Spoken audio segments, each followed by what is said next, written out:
I am John Likudan from University of Science and Technology of Southern Philippine College and taking up Bachelor of Technical Vocational Teacher Education major in Food Service Management.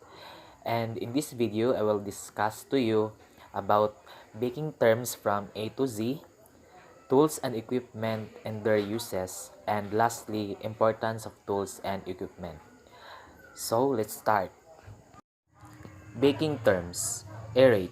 To incorporate air into something, usually a batter. Bain-marie. Also known as a hot water bath.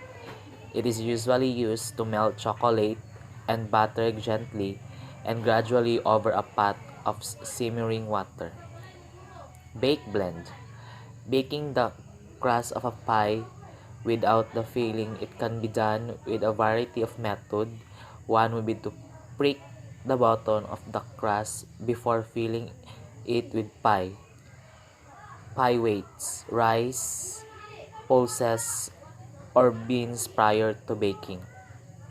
Batch, amount of bread, cooking, etc. made from one bake.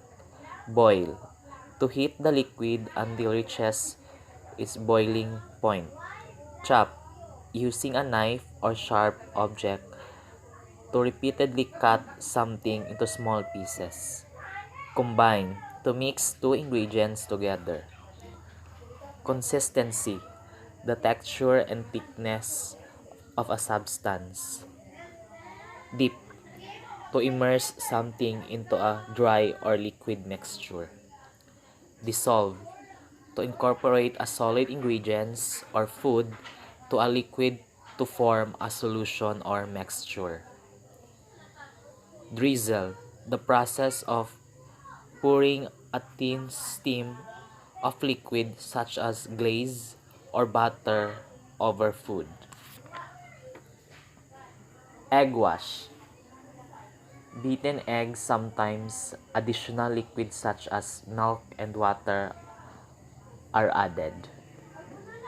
Emulsion, a mixture containing liquids that are immiscible such as oil and water. Fermentation, a process that converts the sugars and starches in bread into simpler substance such as carbon dioxide, which causes to rise, producing the hearty texture you see in bread. Most bread recipes require two periods of rising. Fold, a technique used to describe the gentle incorporation of dry to liquid ingredients. It is typically done using a whisk or rubber spatula. Grain, the seeds from a food plant such as grass, adds cereal crops. Grease, to lubricate or oil something with a fat, usually butter. Icing, a sweet glaze used to cover or decorate food such as cake, pastries, and cookies. Infuse, to immerse, steep, soak something into a liquid to extract its flavors.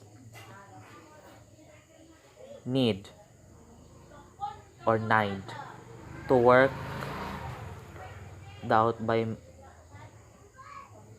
massaging, stretching, pulling, and folding it. Lumpy, used to describe the texture of a substance. Not smooth, has lumps. Light and fluffy, typically used to describe the final or optional state of creaming butter and sugar. Macerate, the process of softening a food by soaking in a liquid.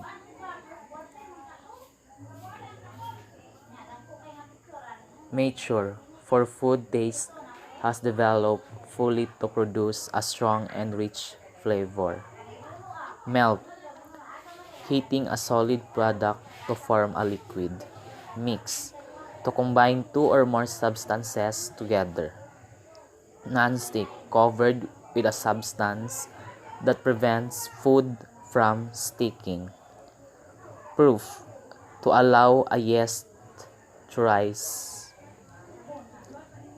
Ribbon stage, the mixture is thick enough to leave a letter drawn on the surface for 10 seconds when the whisk is lifted. Steep, to infuse or impart with flavor.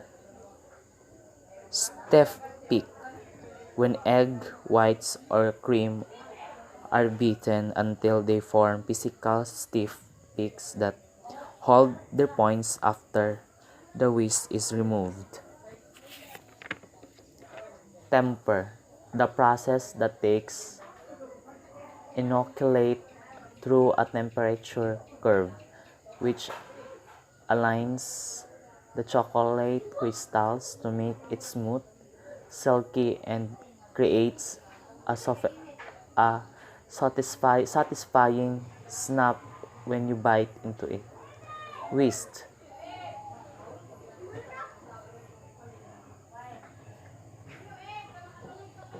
it is a bulbous shape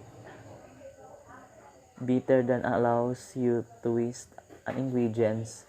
This form of mixing incorporates a lot of air. Zest, outer layer of citrus fruit which is colored and contains the essential oils. Tools and equipment and their uses. Category: measuring. Measuring cups and spoons are invaluable for amateur and professional bakers alike. Glass cups are great for reading liquid amounts, and metal spoons and cups are ideal for scooping and leveling dry ingredients. Digital scale. When it comes to dry ingredients, a digital scale is the most accurate way to measure. Category: mixing. Sifter or strainer is a relatively inexpensive and rather vital piece of equipment useful with just about any recipe. Bowls, the best to use, made of glass or a non-reactive metal. Plastic bowls can retain flavors that you might not want in your muffins. Also, no good for melting chocolate or whisking egg yolks and sugar over a pot of simmering water. Pastry blender helps to cut fat into dry ingredients to create flaky biscuits, scones, and pie crust. Silicone spatula. They're heat resistant, don't stain or absorb flavors, and are essential for gently mixing things such as cake batters or whipped cream. Whisk. Use all-purpose whisk to mix up brownie or muffin batter, or test your arm strength with an extra wide balloon whisk when making whipped cream. Category: for forming and portioning. Bench scraper is useful for getting and stuck on messes off your counter, but can also be used for portioning, made of either metal or plastic. Mechanical scoops come in a range of size and can be used for getting uniform cookies and perfectly portioning cupcake batter. Cookie and biscuit cutters. These come in all shapes and sizes from basic squares or stars to the more elaborate. Rolling pin These specifications are mostly a matter of preference, but a wooden dowel makes for a great all-around rolling pen. Remember always never soak wooden rolling pens in water. Instead, wipe with a damp cloth to clean.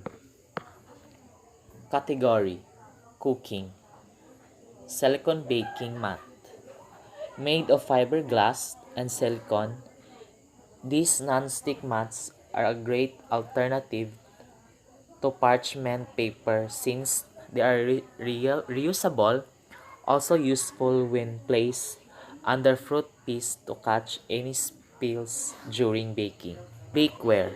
It can be made of ceramic, glass metal, or silicone. Finishing, cooling, and decorating category. Cake tester.